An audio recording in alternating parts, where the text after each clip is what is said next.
এটা হলো আমাদের বেগুনের ক্ষেত। এই এখন এখান থেকে নাম হয়েছে সেটা আছে। হ্যাঁ হয়ে গেল এলেন নিচের দিকে না রেন বেড়ানে পড়ে কই। হ্যাঁ ইন্দোস দিয়ে আছে ছোট্ট 11 বড় হইব আই তো 11 বড় হইব।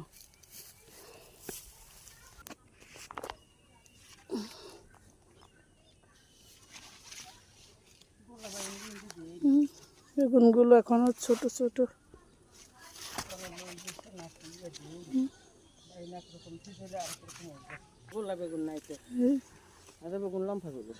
রোদের তাপেলা দেয়া যায় না মশলা করে ধরছি প্রচুর পরিমাণে। এটাকে বলা হয় মেসক পাতা। কে কে চিনেন? এটা টক ডাল রান্না করলে অনেক মজা এই গরমে।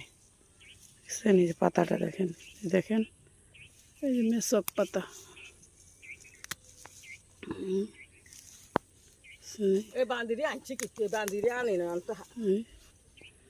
ভিডিও করে ভিতরে কি কয় না কয় দেখছেন কত সুন্দর। এটা টক ডাল রান্না করলে অনেক বেশি মজা। পাতাগুলো একদম টক। এটাকে মেসোয়াক গাছ বলা হয়।